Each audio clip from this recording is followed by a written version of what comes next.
It will be the international capital of aquatic competition. The world's elite of swimming and diving have come to Spain to make some history of their own. Among them, American diver Kelly McCormick, winner of 13 major springboard titles and a silver medalist at the '84 Olympic Games.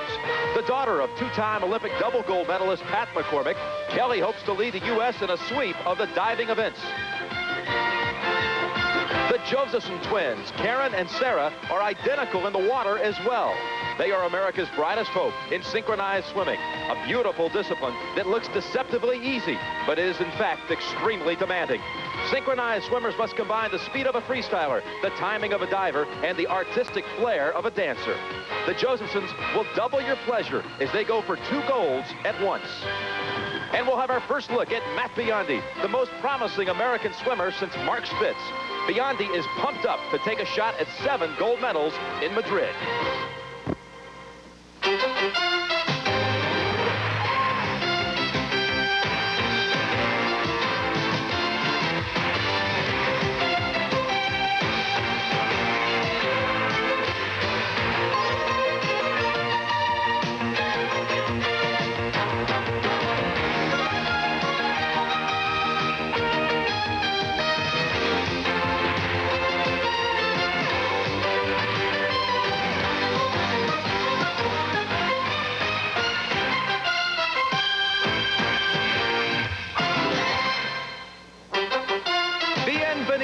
And welcome to sunny Madrid for the 5th World Swimming and Diving Championships, which will also include gold medal competition in synchronized swimming and water polo. Good afternoon, everyone. I'm Jim Nance. Over the course of the next 2 weekends, CBS Sports will bring you the most comprehensive coverage of these World Championships ever shown in the United States. In all, over 1,100 athletes representing 62 countries are here. The World Championships take place every 4 years. They were last held in Guayaquil, Ecuador in 1982, and now we're set for the most eagerly anticipated World Championships ever. Among those participating, the greatest diver of our generation, maybe of all time, Greg Louganis. And we'll see the woman they call Madam Butterfly, Mary T. Maher, as she displays the form that won her 3 Olympic gold medals. And certainly the most dominant swimmer of recent vintage has been West Germany's Michele Gross. He'll face a stiff challenge from the newest wonder boy of American swimming, Californian Matt Biondi. Together, they are all the royalty of international aquatics. And to accommodate them, the Spaniards have created this palace of water sports, El Centro de Natación. Many of the swimmers have noted during training that this is an exceptionally fast pool, so we should see an abundance of world records. Next door is an indoor facility that houses a warm-up pool and this unique diving well, where we're going to see world champions crowned in the springboard and platform events. And that is where America's own Kelly McCormick will take on the world in the women's springboard gold medal final, which you'll see in our same-day coverage a bit later on. Now, also in this, our first of 4 broadcasts from Madrid, we'll have the gold medal battle in synchronized swimming, where the Josephson sisters, identical twins from Bristol, Connecticut, face a pair of talented challengers from Canada. And finally, we'll meet the hottest new star in swimming, Matt Biondi. He's 6'6" and swims with a remarkably smooth stroke. He comes here fresh from his sensational performance at the U.S. trials, where he smashed a pair of world records. So all of that and more is coming up as this special edition of Sports Saturday continues from Madrid here on CBS. Diving championships got underway Wednesday night at the Plaza de Toros, world's most famous bull ring. These opening ceremonies were a true Spanish-style fiesta, non-stop pageantry to entertain a sellout crowd that was on hand. The main attraction, of course, was the Parade of Nations. 62 countries in all have sent delegations to Spain. Australia drew a big response. They're trying to restore the swimming prominence they once enjoyed. And the Aussies were just awarded the 1990 World Championships to be held in Perth. And Los Estados Unidos, the United States, has sent a delegation of 77 athletes, which along with Canada is the largest of these games. The Americans feel they have produced perhaps their strongest team ever, with the likes of Louganis, Biondi, and Maher. The question marks do remain on this United States squad, and those answers will unfold only in head-to-head competition. The East Germans will provide one major test for the United States squad. American women, in particular, have waited 4 long years for a chance to avenge their frustrating showing against the East Germans at Guayaquil in '82. West Germany presents another set of challenges, most notably in the person of Michele Gross, acknowledged as the world's best swimmer today. Olympic gold medalist, he holds 3 current world records, and his duel with Matt Biondi tomorrow could be a classic. The Soviets are also here in full force. They have a powerful water polo team. They'll be battling the United States. Their swimmers are led by Vladimir Salnikov, world record holder in 2 events. But the biggest hand was saved for España. The Spaniards love their sports. Last month, they hosted the World Basketball Championships here in Madrid. And Barcelona is bidding for the '92 Olympics. But what would a show of Spanish culture be without an exhibition of bullfighting? This one, however, was bloodless. But American swimmer Pablo Morales didn't mind. He's, by the way, of Cuban descent. And finally, the stirring and festive ceremonies were over. And now the competition is taking center stage here in Madrid. The Americans have been in town preparing for 10 days now. They don't foresee any difficulties with jet lag or the change in altitude. For many, this is the culmination of years of hard training, and U.S. head swimming coach Richard Quick continues to stress the importance of this competition. Actually, the last 2 Olympic Games have not had the significance that this championship right now is going to have this year. We've haven't faced everybody since 1982, and so I think it's going to be a tremendous competition, and a lot more meaningful actually in total results than the Olympic Games in '84. And for the American women, it's a long-awaited crack at the East Germans, who thoroughly frustrated and embarrassed them at Guayaquil 4 years ago. Such American stars as Tracy Calkins and Mary T. Maher were beaten at their specialties, and the frustration and disappointment showed in the faces. If you subtract the amazing 10 gold medals Americans amassed at West Berlin in '78, you can further appreciate the overall dominance of the East Germans. Swimming expert John Neighbor has more. In prior World Championships, we've seen individual standouts dominating in their events, like an American winning the freestyles going away or an East German in the breaststroke. Well, in these World Championships, we have some 10 superstars who each threaten at least 2 individual event world records, and they'll be threatening each other in each other's territories. This Clash of the Titans will feature Californian Matt Biondi, a man who has a chance to win 7 gold medals. Standing in his way, the West German, Michele Gross. They call him the Albatross. He, in turn, will face a stiff challenge from American Pablo Morales in a rematch of the Olympic butterfly. The American women hope to regain supremacy in international swimming from the Fraulines of East Germany. They hope to do so behind the leadership of team veteran and butterfly gold medalist Mary T. Maher and America's most recent world record breaker, backstroker Betsy Mitchell. Whereas we used to wonder whether or not he or she can break the world record in their events, at these World Championships, we expect world records and wonder from whom. One certainty is diver par excellence, Greg Louganis. And with more about diving, here's Phil Boggs. Greg Louganis is a current U.S. national, world, and Olympic champion in both men's diving events and the overwhelming favorite to repeat here. Less than 10 days ago, he won his 41st U.S. national title.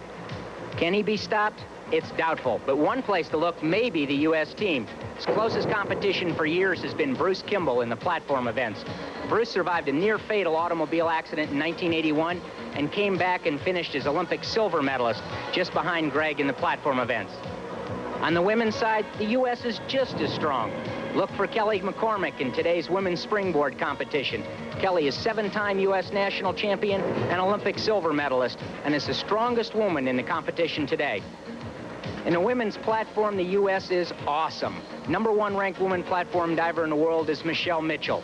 The defending world champion is Wendy Weiland. Both will represent the United States. The closest competition, #2 Soviets, #3 Chinese. The United States in 1982 won all 4 diving events at the World Championships. It could happen here. And coming up, the gold medal finals in the synchronized swimming duet. El Centro de Natación in Madrid. for the World Swimming and Diving Championships. Still ahead in this telecast, our same-day coverage of the gold medal final in the women's springboard diving competition. But right now, joining me is my CBS Sports colleague, Ann Butler. And Ann, it's great to have you with us here in Spain. Thanks, Jim. It's great to be here. And you know, it's hard to believe we've been here for a whole week already. And now I can see why more and more Americans are adding Madrid to their tours of Europe's great capitals like London, Paris, and Rome. This is truly a beautiful city, and one that embraces a fascinating past, which we are just now beginning to discover. If you're into first impressions, you probably won't be too encouraged by the ride in from the airport. Buildings that look a lot like Chicago or Dallas, maybe even a little touch of residential Queens, New York, and familiar signs that tend to put you right back on Main Street, USA. But suddenly, you're inside the city of Madrid. Suddenly, you've arrived in Spain. Mascaritas en agosto, más baratitas. Me quito las gafas.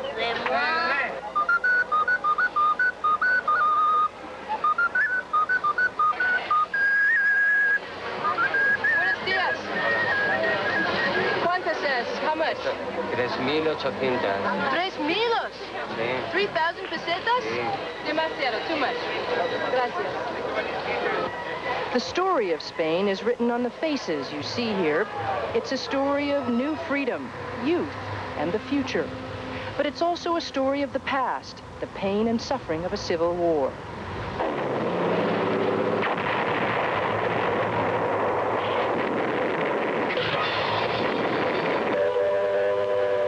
From 1936 to 1939, the Spanish Civil War claimed over 500,000 lives. Out of the ruins, a victorious Francisco Franco seized power and ruled Spain for 40 years as dictator. Muy mala. The war was very bad, she told me. I was just a little girl. My father couldn't put enough food on the table, not even bread. Franco, well, it was hard. Do you know what a dictatorship is? Well, then you know what it was like. But for some, the price of war was too high. For artist Pablo Picasso, Pride was painted in protest, depicting the agony of the bombing of the town of Guernica. Picasso vowed never to return the painting or himself to his native Spain while Franco and Francoism remained alive. It's been 10 years since Franco died, and along with Picasso's Guernica, much of the vitality of Spanish culture has returned. It's a fledgling democracy that seems to be wearing quite well. Signs everywhere are that people are enjoying themselves and their new freedom. As a matter of fact, even the schedule is designed to allow for more play and less work. Madrid shuts down tighter than a drum every afternoon for 3 hours to allow for siesta. And right now, it's almost 9 o'clock. Happy hour is just finishing. Dinner is not until 11 or 12 midnight, and after that, people will be out enjoying themselves until 2, 3, 4 o'clock in the morning. But new freedom brings new responsibilities that must be met. Crime, a constant complaint here, is on the rise. And certainly, not all share in the hope of a prosperous future. At 21%, unemployment is the highest in Europe. Most people are quick to tell you times are better now, but still, the political specter of the past remains. I think there is not in the horizon any possibility of any dictatorship being thing is not definitely Spain has said goodbye to sort kind of thing. You never can say never for never. Indeed, the legacy of domestic violence is apparent. This attempted military coup in 1981 was unsuccessful. But there is still the persistent problem of the Basques, separatists in northern Spain who sometimes resort to terrorism to achieve their goals. It's a complicated problem, one man says. It's very difficult to understand the violence that's always been a part of the Basque situation. And given the current climate of international terrorism and anti-American sentiment generated by the U.S. raid on Libya, security at the international pool complex is serious. And while the American swim team is free to enjoy their trip to Spain, they've also been told to keep the red, white, and blue at low profile. It's kind of sad, because half the fun of being on a USA team, on a USA trip is, you know, hey, we're USA, we're bad, and, you know, all that team pride, and we're not going to be able to do that. But it'll be okay. We'll show them in the pool. And by the way, we'll see Mary T. Maher in action in our first race tomorrow. And what will you have in store for us tomorrow? Fun and games, Jim. Somebody's got to do it. We'll take a look at how young Spaniards have openly embraced many aspects of our own American lifestyle. In fact, when it comes to certain jet-setting trends, Madrid even tops Manhattan in some respects. I'll have that for you tomorrow. All right, Ann. Thank you very much. We'll look forward to that. Right now, let's get down to the real reason that brings us to Madrid, the competition. And on Friday night, they awarded the first gold medal. It came in the solo performance in synchronized swimming. This is Carolyn Waldo of Canada, the leader going into the finals, where she turned in another outstanding performance to beat out Sarah Josephson of the United States, who came away with the silver medal. Waldo, in this performance, received 10.0. 10 points. So the first gold medal of the World Championships goes to Canada's Carolyn Waldo. 9.9. 9.9. 9 points. The duet finals are coming up next, and our expert analyst, we're pleased to welcome here to CBS Sports the 1984 gold medalist, Candy Costi-Burke. Now, Candy, what will we see here in the duet final? Well, today we'll be seeing the duet competition, which is very similar to the ice skating pairs competition. The girls here today will be performing a 4-minute routine in which they will be judged on their execution of movement, their style, their synchronization with each other and with the music, and how much they use the pool. The judges really want to see them travel around the pool. So synchronized swimming is not only an elegant sport, it's a very athletic one. I'll say it. It seems to always come down to Canada and the USA, and once again, they're going to battle for the gold here today. Yes, once again, it is Canada and the United States. The Canadians are ahead coming into this final round of competition, but I don't think it's over yet. I think the Josephsons can really give it a shot in the finals. All right, Candy, let's take a look at the standings now. Through the figures, it's Canada in first, the United States and the Josephsons in second, and Japan is third. We'll come back with that action here in Madrid in just a moment. Diving championship for the synchronized swimming duet final. And once again, it has come down to Canada and the United States. They have battled so many times before. Once again, Candy Costi-Burke alongside as we get set to see the Josephson twins of the United States perform here in the routine, the final routine of the competition. And there, Carl and Burl Josephson, the parents from Bristol, Connecticut, their sister Jennifer in the middle.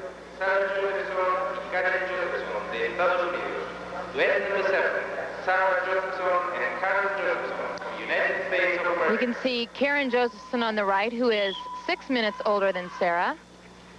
They're taking their opening position, very sculpture-like. That's really nice. Now, this does not count in your scores right here. The judges do not add this in. No, the deck work does not count technically, but you still need to start pulling the crowd in immediately. Good entry. You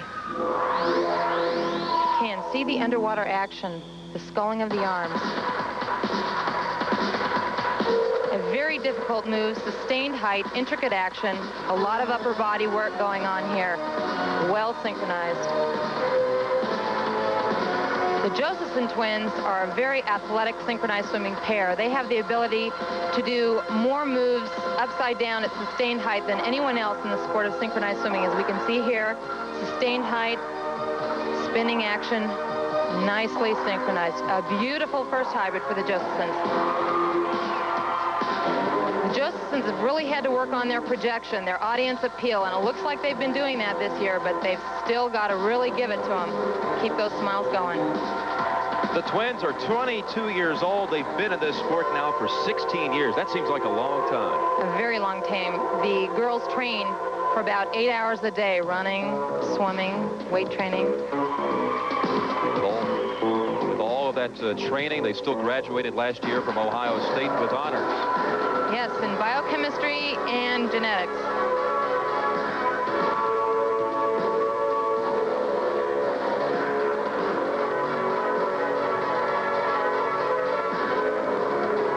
A nice rocket boost. You can see the upper body motion under the water. Oh, beautiful push-up. One of the moves now required of the duet competition. Mom liked that move. They're doing a beautiful job. They'll need an outstanding performance to catch the Canadian pair of Carolyn Waldo and Michele Cameron. They really do. They need a flawless performance. Looks like they're heading in that direction. I haven't seen any noticeable synchronization errors. This routine lasts about 4 minutes. It's very similar to figure skating. Very similar. And the Josephsons don't let up 1 minute. Everything they do is difficult. They don't take any rest, as you'll see coming up here.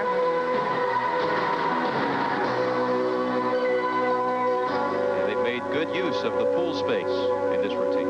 Very good use of the pool space, and that's something the judges really look for. They want to see the swimmers move around the pool. It shows great strength. Very difficult move. Especially when you're on the brink of exhaustion after 3.5 minutes. Exactly.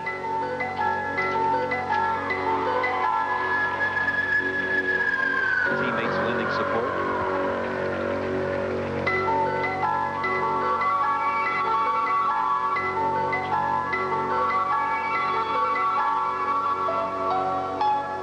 A tandem figure, unique to the Josephsons.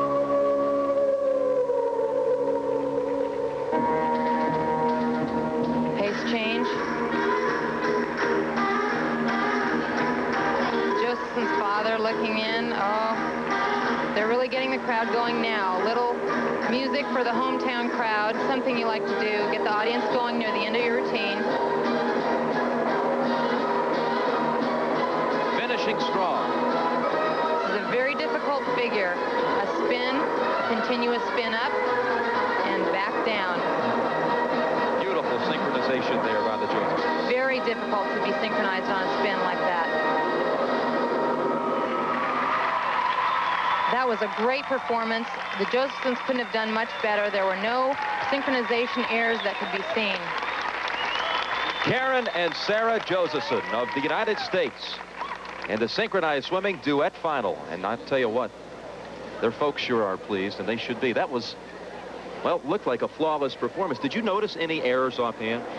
There are always a few slight errors, but that was a very solid performance. Nothing major. That was maybe 2 seconds off. Very intricate stroking sequence. That takes a lot of counting, a lot of work together to get those moves exactly the same. They will need high marks. They're really going to need to have the 9/8s and the 9/9s to do this.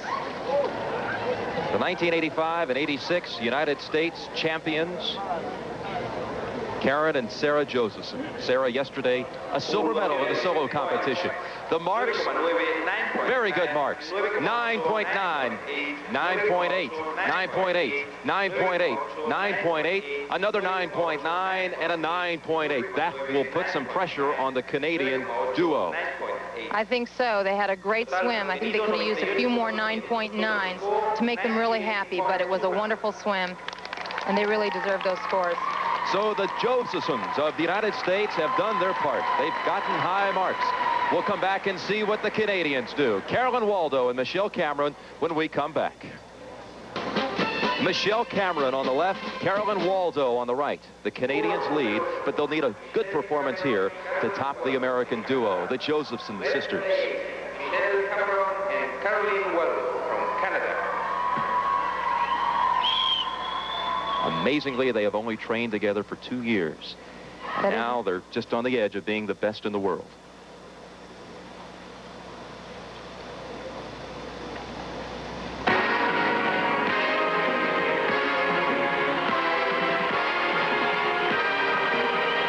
Dive in, something that's a little unusual.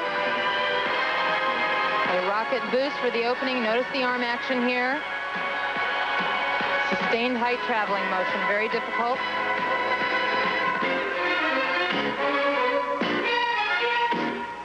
A little off sync there.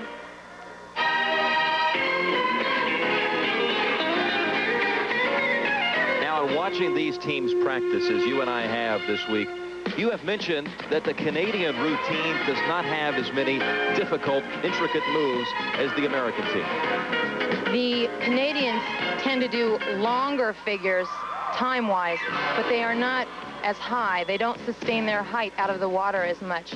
They don't have the upper body strength that the Americans do. Then what do they do that separates them from the rest in the judges' eyes? Right here we're seeing what the Canadians do well, and that's get a crowd going.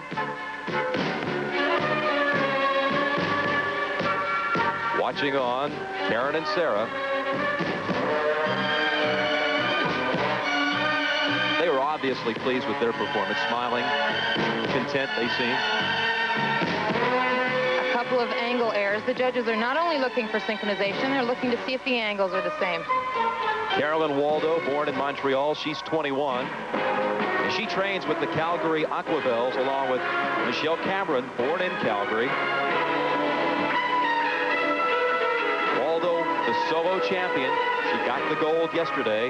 Again, the silver went to Sarah Josephson, and Muriel Ermine of France took the bronze. That was the first medal, the one for the girl from France, that has ever been won in major competition by someone other than the Americans, Canadians, or Japanese. That shows this sport is really growing. We love to see those other countries come into the top 3, and especially into the top 7 with the Soviet Union coming up.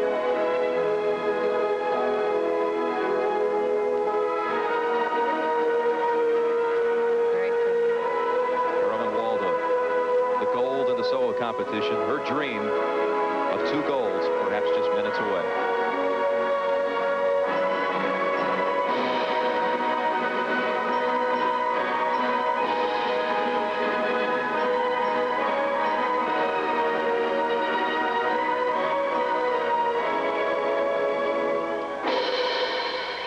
Very difficult figure. Spinning action, it was long.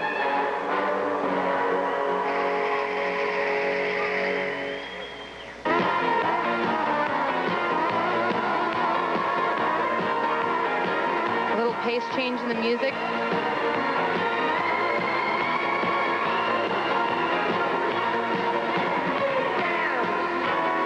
Well, the Josephsons probably realizing this performance will be good enough for the gold for the Canadians, but we'll have to see what the judges think.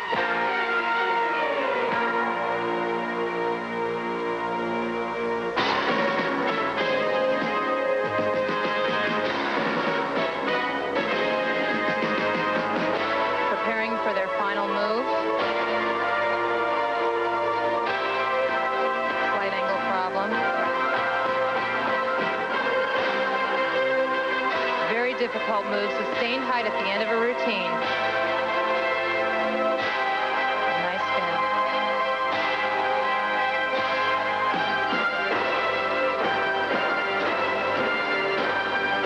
And it's a push-up.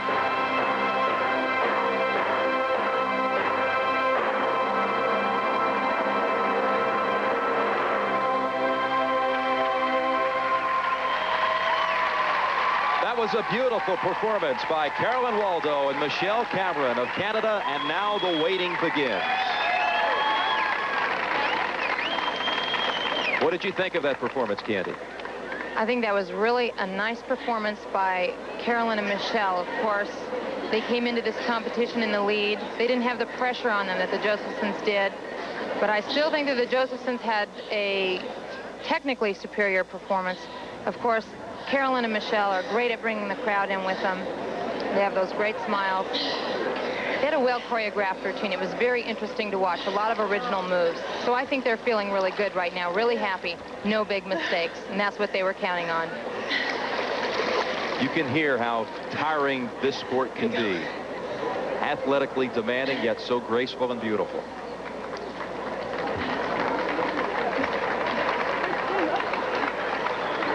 They led going into the routines, having built up the lead through the figures.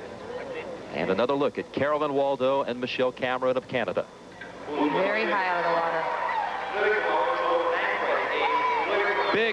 Big marks for the Canadian duo. 9.8, 9.9, 9.9, 9.9, 9.9, like a broken record, 9.9, and a 9.9. That will be good enough for the gold. The Josephsons look on as their daughters will have to settle for the silver.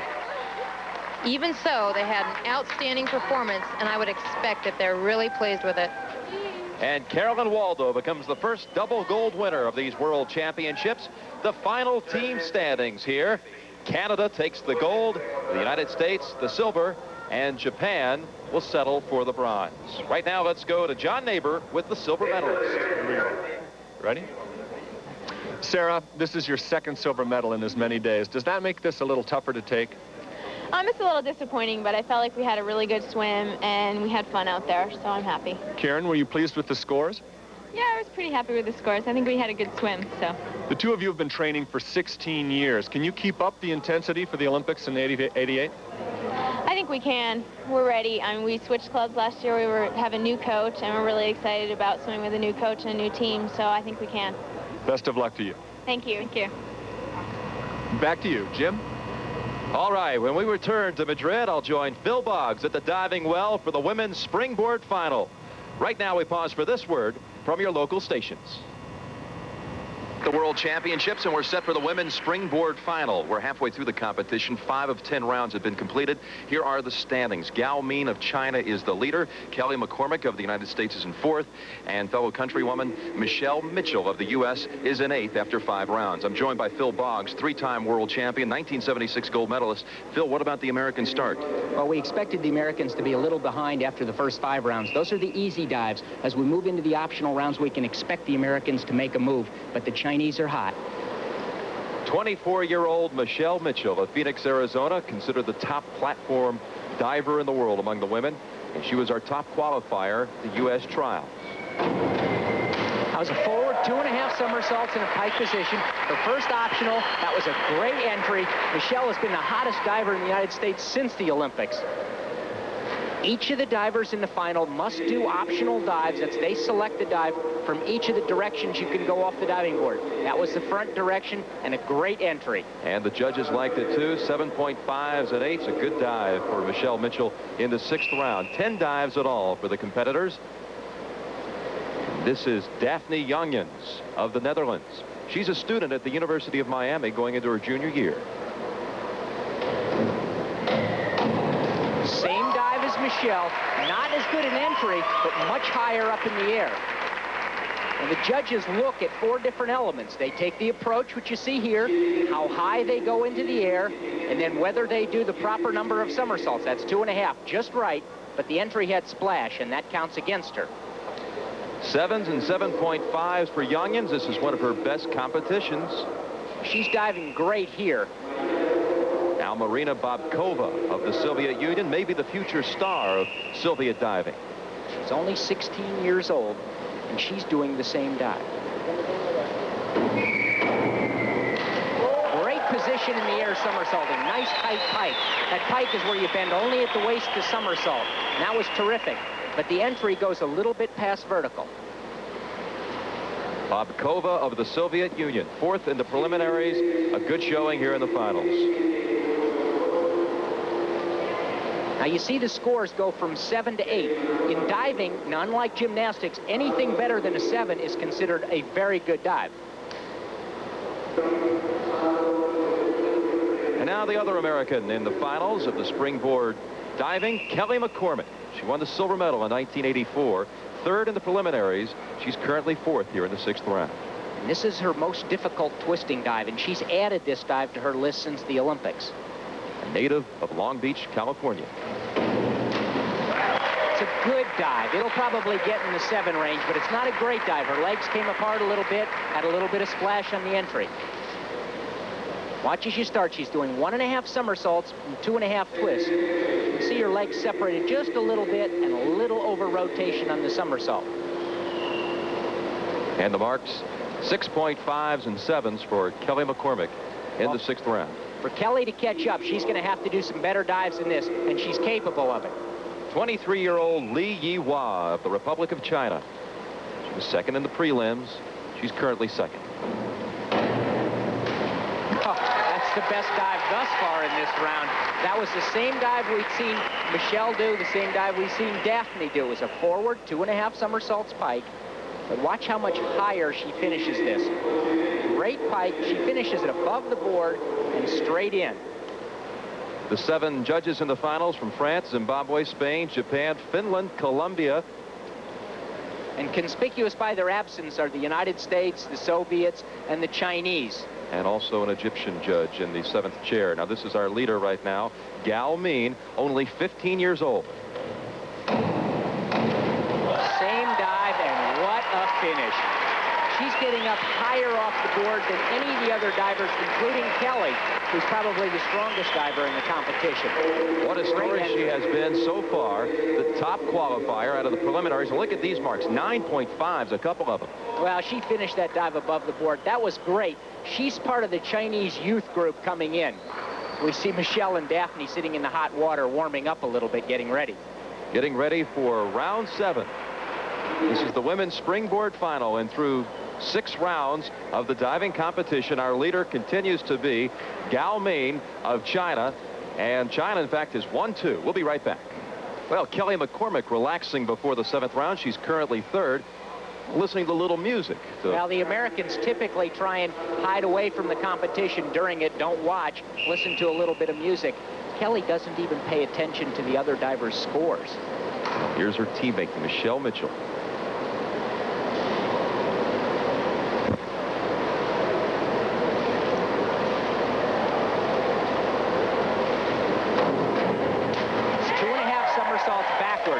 Excellent finish. You see Dick Kimball, that's one of the U.S. diving coaches, who was my coach in the Olympics in '76. A little bit low finishing the dive, but an excellent kick out. Means she let go of the somersault and got all the way straight before she went under the water. Michele Mitchell, a graduate of the University of Arizona. Good marks here. You say a 7's a good dive. 7s and 7.5s for Mitchell in the 7th round. She's got to keep the pressure on to have a chance to move back into medal contention. Now Daphne Youngins. She has been offered modeling contracts and had to turn them down because of NCAA eligibility reasons. Again, she goes to University of Miami, although she's diving for the Netherlands.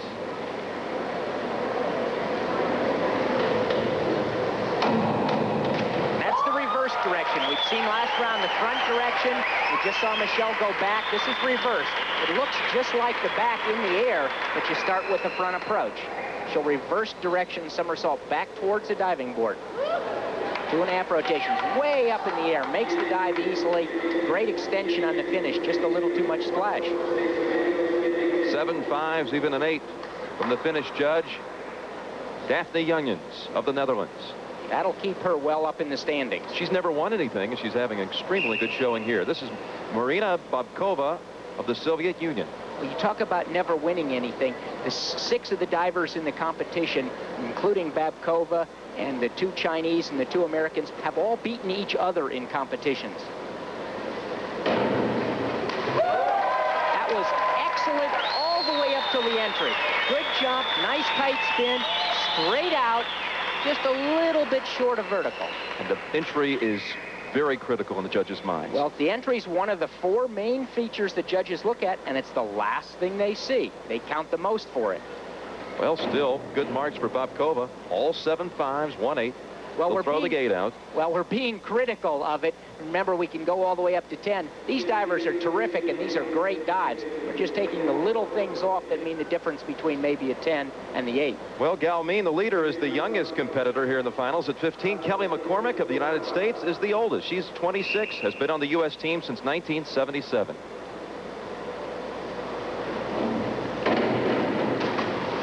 Was excellent, except a little over rotation, and they'll take off a bit for that. Talk about the youngest to the oldest. Well, Gao Min at 15 was making her break on the international scene, which she did at 13. Kelly had taken substantial time off after the Olympics and is really now just getting back into her best shape. Here she's a little bit over. McCormick took 6 months off, to be exact, after the Olympics in '84. And she's had to work her way back. Well, she started slowly, but she's capable of doing dives for 9s and 10s, just hasn't been doing them here, and she's going to have to catch back up. America's hope in the springboard competition. Well, you see him go over to the coaches. Each of the divers, all nationalities, go to the coaches before and after every round. What did I do on that one? What do I have to do on the next one? Now Li Yihua of China.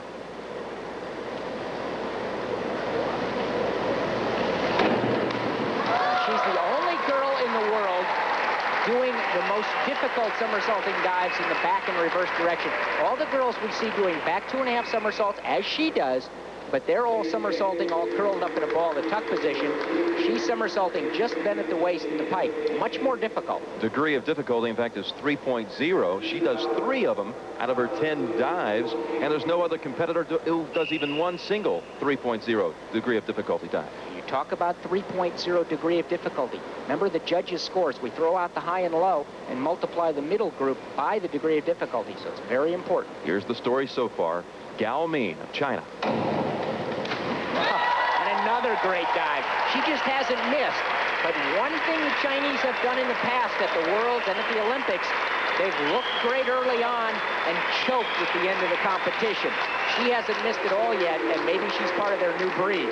Bill, you've got to love this entry here by Gao Min. She finishes the dive above the board and is straight in every time. Look at those scores. Really don't see where they took much off. And certainly will add to her lead with that dive here in the 7th round. There's her coach, Shou Yingming. We talked with him yesterday through an interpreter, and he was real excited about Gao Min's chances going into the finals. It certainly has proven true. She is the leader. Only 3 dives to go in the women's springboard final. McCormick loosening up at poolside. She is currently 7th as we head into the 8th round of diving here. The Women's Platform Championship, World Championships here in Madrid. This is Michele's twisting optional. Each of the girls must do a twisting optional. She's chosen to do a back 1.5 somersaults with 2.5 twists. Same as both the Chinese girls use. A nice straight entry on the finish. A little bit short of vertical, but she kind of fell back off the board. Did not go very high. Watch the start. She kind of falls back, doesn't go too high.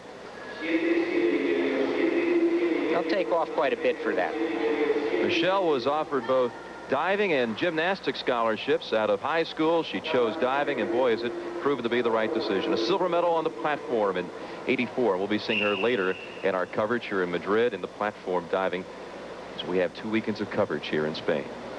Now Daphne Janjens of the Netherlands.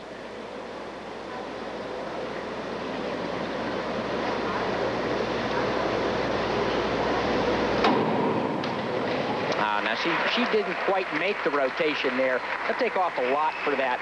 We described the dive as an inward 2.5 somersault. She must complete all 2.5 somersaults. You would expect how much to be taken away from...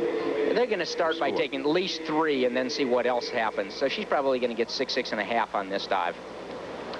That is what it is. 6.5s for Janjens here in the 8th round. Not unexpected, because Daphne has been an Olympic finalist.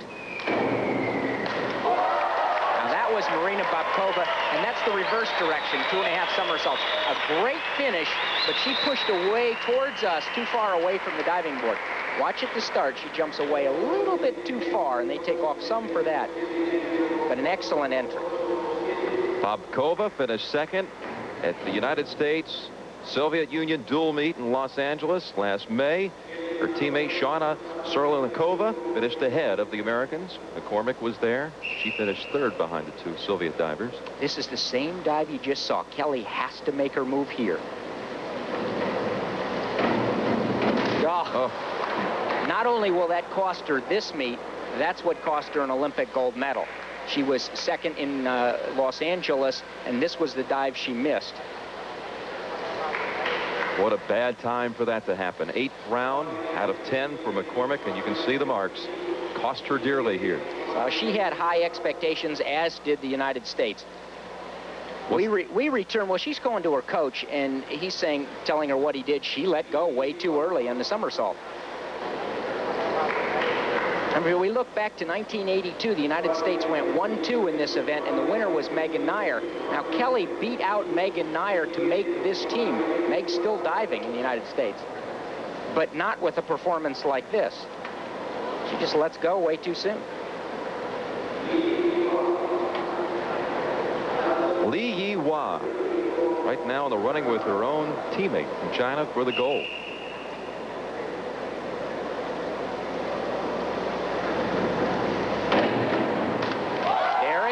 She does the reverse 2.5 somersault in that pike position. A 3.0 degree of difficulty and right straight in.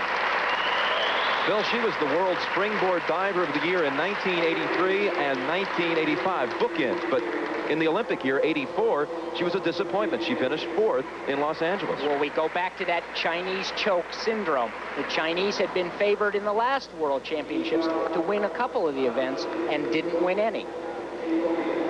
Well, there certainly is no choking going on here in Madrid. Still 1-2, and this is our leader, Gao Ming of China. Was great. Same dive in the tuck position. Curled up in the ball, spins a little faster, and just a perfect entry. Now, she's part of the new breed of Chinese divers. The Chinese now are recruiting their divers based upon how big they're going to be, what shape they're going to be.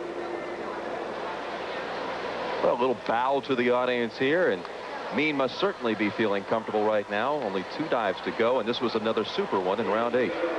Well, they picked her early on based on her physique and what they projected as her growth. She had great extension. Look how high she finishes the dive, above the diving board. Her legs were apart, however. Does that well, that's cost why you a you lot? saw the scores go from the 7.5 to 9. Some of the judges sitting out a little further, a different angle, can see that, and they will take off for it. Gao Ming, our leader. Li Yiwai of China is 2nd. Bobkova of the Soviet Union is 3rd. We'll be right back. The leader of the women's springboard final is 15-year-old Gao Ming of the Republic of China. There's her coach. Now, Michele Mitchell is really the only hope the United States has for a medal. She's 4th. 2 dives to go, with McCormick having that bad dive in the last round. She's close enough to catch Bobkova for 3rd, but she'd need a lot of help from the Chinese misses to get into the gold and silver.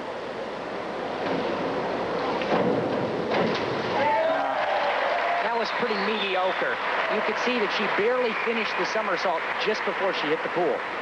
She needs something better than that at this point to gain on the Soviet diver Bobkova. In the last couple of rounds, you almost have to do your best diving. The judges seem to raise the scores a little bit as they raise their expectations of the divers. And this one won't do it. Well, the judges, it ranges from a 5.5 from the French judge all the way up to a 7.5. She will not gain much ground with that effort.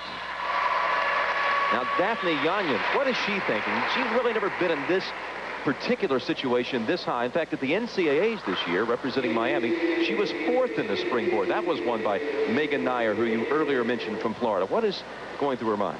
Well, Daphne was 4th in the preliminaries in the Olympics in Los Angeles, finished 10th in the finals. So she knows what it's like to be there in a big competition, but she hasn't been able to hold on. She's choked a little bit.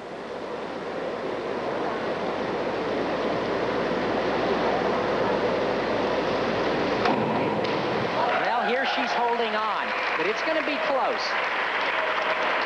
She and Mitchell have each had a mediocre dive. That's 2.5 somersaults backwards. You can see she'll just make the extension out before she hits the water. Not nearly as high as the 2 Chinese girls have been diving. And the judges agree, all from 6 to 7.5. And like Mitchell, she will not gain much ground here with only 1 more round to go. Now, Marina Bobkova of the Soviet Union, somewhat of a surprise. We don't know very much about all of these Soviet divers. The Soviets have primarily a young team here with little international experience. That was excellent. That gives her almost a lock on 3rd at this point. But again, she needs a miracle from the Chinese to move into the gold and silver. Well, you can see just before she hits perfectly straight in. Showing improvement month to month. Last month at the Goodwill Games, she was 5th. She's in definite medal contention here in Madrid. Well, one thing we've also seen here is the Soviets and the Chinese have great crowd support. The Americans have had very little. Well, let's see how Kelly McCormick comes back after that disastrous dive in round 8. Perfectly set up because she's doing the same dive. Great finish. Actually, an even better finish than Bobkova had. A little bit further back from the diving board. The scores will be pretty close. She pushes just a little further back and splits her legs. You can see those knees come apart. But great entry. And good marks for McCormick. Again, her mother, Pat, was the 4-time Olympic gold medalist. sweeping both springboard and platform events at the 1952 and 56 Olympics. Now Li Yihua, China, at age 23. She's been on the international scene for a long time. She's one that came out from behind the wall in 1979 when we hadn't seen the Chinese since 1952 and scared the rest of the world and said the Chinese are automatically contenders in every event. And again, another one of those 3.0 degree of difficulties. We saw Kelly McCormick do the dive in the tuck position. She's able to do it in the pike position. Not very high a jump, but look at that tight position and finishes the rotation. I think the judges may have overscored this one a little bit. The judges are supposed to judge just the performance and not count that difficulty factor. But here it looks like they gave her a little credit for doing a harder dive. Now let's see how the youngster hangs on to her lead. She has to be feeling the pressure right now. Well, this is the same dive, but only in the tuck position. Has won 5 international meets this year. Really her second year of international diving. She hasn't missed any. Nothing wrong with that. That was terrific. The only thing the judges could take off from is that little split in the tuck, meaning she brought her knees apart. You can see it real well here that she spins with her legs apart, but a perfect entry.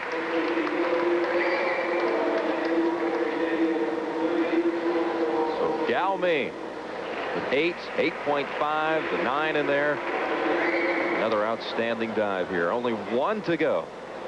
She's had just enormous energy all week. She has widened her lead over her teammate. Bobkova is 3rd, and Michele Mitchell is still in medal contention. She is in 4th place at the moment with 1 dive to go. There she is. She's America's hope. We'll come back and take a look at Michele Mitchell, see how she does as she goes for the bronze medal in the springboard final. Now, we'll be right back after this word from your local stations. 5 to go, 1 round to go, and Gao Ming of China is the leader. Her teammate Li Yihua of China is in 2nd. And right now, America's hope is Michele Mitchell. She's 4th, entering the final round. Again, she's going to be the favorite later this week in the competition on the platform. Well, her coach told us earlier, and Michele told us herself, she'd been a little bit uptight here all week.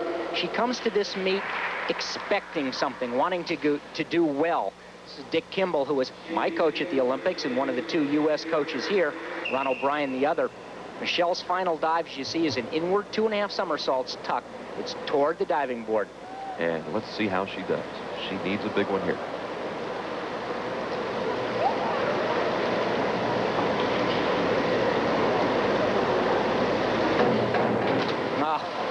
She's going to be disappointed, as are we. We expected a lot more from the U.S. team.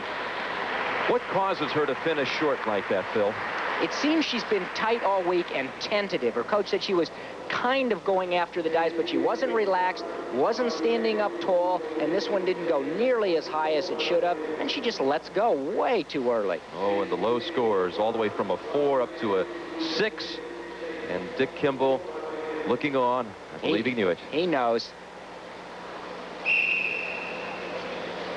Well, Michele Mitchell, at age 24, may have been a nice try, and she's planning on coming back for the 1988 Olympics. That's what she's training for. She's going to lead up to 88, and that will be... Yeah, she asked, was it as bad as that? And it was. But she's got to relax, get this out of her system, because she's still the favorite in women's platform. Kelly McCormick can certainly commiserate with her. It's not the kind of a day the Americans had hoped for. We expected them to be in medal contention the whole time. Well, perhaps that left an opening now for Daphne Junions of the Netherlands. She could move right past Mitchell and have an outside shot at a bronze with a big effort here. Now, if she does a great dive and Bobkova is mediocre, she can pass her for the bronze.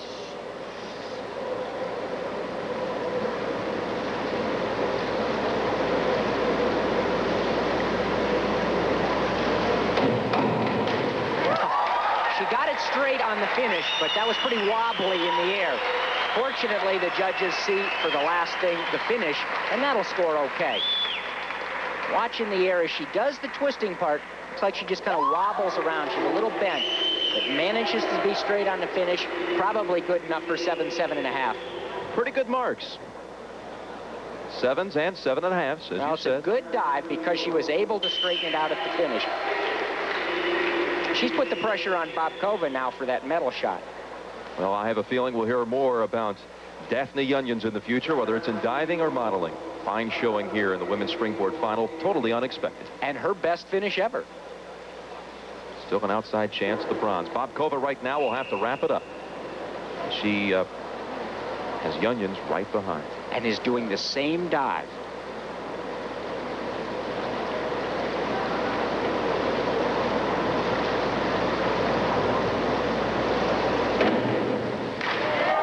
There's bronze, no doubt about it. That Her was legs good. came apart a little bit, but that's right straight in. 16-year-old Marina Bobkova of the Soviet Union. Her first year of major international competition. And it looks like she's going to bring back a bronze to Moscow, her hometown. You see good scores out of that, and it's almost surprising that she did this well because the Soviets, all week in training, have seemed to fight with each other and with the coaches. And now Kelly McCormick will attempt her final dive. I know it has to be a very disappointing day for her, but now it's just a matter of pride. This is a dive she did in our national championships a couple of years ago for 10s. And that was a good dive, and she'll feel good about that particular round, but not about the competition. We're disappointed, as I'm sure she is. Well, we mentioned her mother, Pat, the 4-time Olympic gold medalist who swept the springboard and platform events in the 52 and 56 Olympics. Well, her father, Glenn, is a diving judge here and her former coach. So he will be active in the days to come here at Madrid.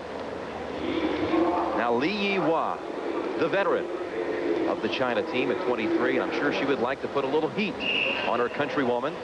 Gao Min with a big dive here. They're both doing the same final dive.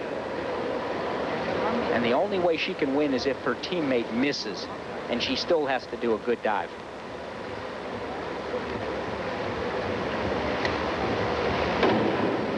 That's an excellent dive. She's had a great competition doing the most difficult list of dives of any woman in the world. This one, you can see at the beginning, her legs come apart. The judges will take off for that. And you see she just barely makes it to being straight up and down before she goes underwater. Well, unlike the men's diving competition, where Greg Louganis has been the dominant figure here for several years, for many years, women's diving really has not had one particular figure who stands out above all the rest. There were so many who could win this. Perhaps we are seeing the coming out party for Gao Min, 15 years old, from the Republic of China.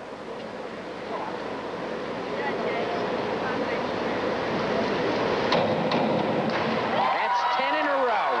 She did a great performance. She just hasn't missed a dive all day.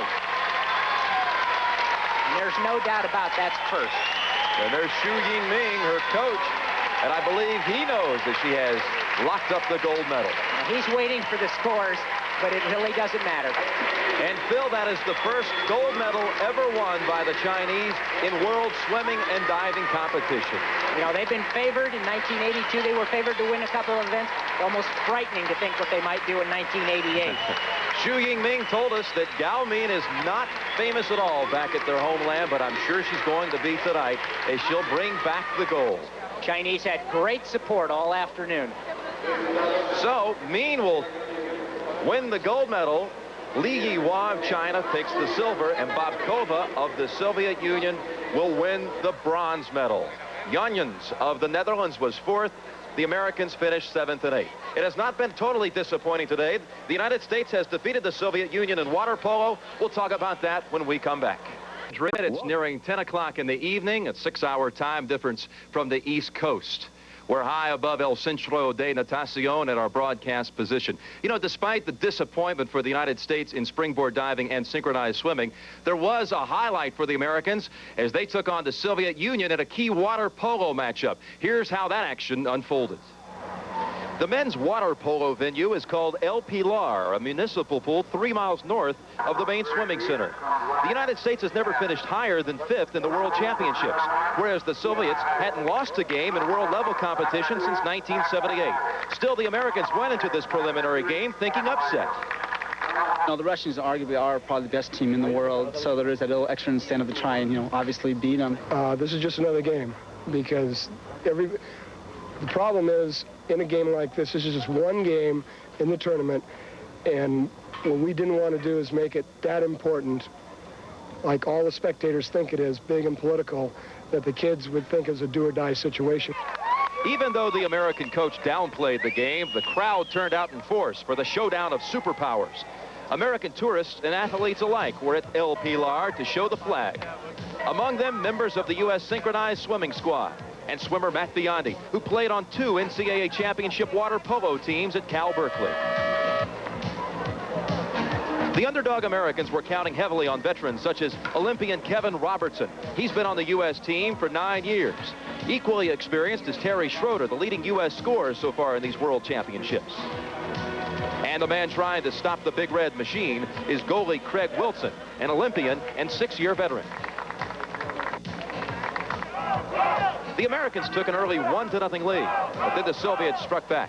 This was the second of Sergei Kotinko's back-to-back goals. That made it 2-1 USSR. American goalie Craig Wilson made one great save and another. And he also caught a break. The Soviets tried a long shot. Wilson was out of position, but the shot hit the post. There's a 35-second shot clock in international water polo, and the game is divided into 4 periods of 7 minutes each. And as the action continued, Mike Evans rallied the U.S. and tied the contest at 2-2. Then, with 19 seconds remaining in the first period, it was Mike Evans tying it again, this time at 3 apiece. The U.S. thought it had another goal here. And the replay seems to support their case. In water polo, the entire ball must clear the front plane of the cage for the goal to count. Now you make the call. The Italian and Yugoslavian officials made theirs, no goal. But the old man, Terry Schroeder, kept his cool. He put his team up 5-3. After all the lean years, he's enjoying the payoff. I've stayed in the sport because I really enjoy the sport. I enjoy traveling around the world with a group of guys. It's a good group of guys. We have a good camaraderie. And as long as I enjoy playing, I'll keep doing it. In the second half, Kevin Robertson, another of the old-timers, converted a penalty throw as the U.S. opened up an 8-5 lead. Tight coverage kept the world's greatest player, George Mishvin-Ratzi. Well, he was tightly held under control through most of the game, but even with this special attention, the big guy still managed 3 Soviet goals. The rough play was duly reported on Radio Moscow, and the Soviet bench was visibly disappointed as Alan Mashwar iced the upset. I was elated to score that goal. We were up by 2 with a minute left in the game, and it basically clinched the game for us. Well, Russia is the best team in the world, and when you play hard and you win, that can do nothing but build your confidence, especially against the best. All right, and in another sport you saw coverage of earlier today, synchronized swimming, the first gold medal of these World Championships was awarded to Carolyn Waldo of Canada. And in the duet here today, Waldo won her second gold medal as she teamed up with Michele Cameron. For the United States, Karen and Sarah Josephson captured the silver medal. So the total medal count so far here at the World Swimming and Diving Championships, Canada with 2 golds, China has a gold and a silver, and the United States 2 silver medals. Tomorrow, the swimming competition gets underway here, and it starts with a big splash, the long-awaited showdown between West German superstar Michele Gross and America's new sensation, Matt Biondi. When you think of great showdowns, you think of Muhammad Ali against Smokin' Joe Frazier. They fought 3 epics, including the Thriller in Manila. In basketball, Wilt the Stilt Chamberlain and Bill Russell went one-on-one for supremacy in the NBA. And in tennis, friendly foes Chris Everett Lloyd and Martina Navratilova have gone head-to-head more than 70 times, usually as the top 2 seeds clashing at a tournament final. Now there's a new rivalry budding. It's between West Germany's Michele Gross and America's Matt Biondi, both vying to be swimming's top gun. Gross is the holder of 3 current world records, a star of the 1984 Olympics. He's the Albatross, the defending champion. And the challenger from California is Matt Biondi, red hot and ready for more than just a victory. New world record holder. There's no doubt about it. I mean, to meet this fast And, you know, with so much emphasis and everyone tapering for this meet, I can only think that with all the swimmers who've been entered and how fast I've done in the previous meets, that this is going to be it. I think that the winner will set a new world record. All right, I'm now joined by our swimming expert, 4-time gold medalist himself, John Neighbor. John, what about this big matchup tomorrow? Who do you like? I think it's going to be very exciting. Remember, Matt Biondi is going for a possible 7 gold medals, so I think he has the desire. I put my wager on him. All right, speaking of wagers, we have a little bet of our own, 100 pesetas to be exact. Don't get alarmed back home. That's like 70 cents. But we're talking about how many world records will be set. You like 15 or more, and I'm taking the under, 14 and below. First time all the swimming nations have met in 4 years. I'm expecting 9 records in men, and so I guess about 6 in the women. It's going to be a very exciting event. And, of course, the first day, tomorrow's competition, sets the tone for the rest of the meet. All right, it's 10 o'clock. That's about dinner time here in Madrid. What do you say we go get some here, John? Tomorrow, once again, we'll get an idea of how the American women will fare against the powerful East Germans who humiliated them 4 years ago in Guayaquil, Ecuador. But right now, stay tuned to CBS Sports for golf, as it's never been played before. It's the new event, the International, with a new scoring system. That's coming up next. So for John Neighbor, Phil Boggs, Candy Costi-Burke, and Ann Butler, I'm Jim Nantz saying hasta mañana. We'll see you tomorrow here in Madrid.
This special edition of CBS Sports Saturday has been sponsored by Budweiser. Beechwood aged for that clean, crisp taste. This Bud's for you. And by Kentucky Fried Chicken. Kentucky Fried Chicken. We do chicken right. Coming up next on CBS Sports, the 1986 International. CBS Sports Saturday has been a presentation of CBS Sports.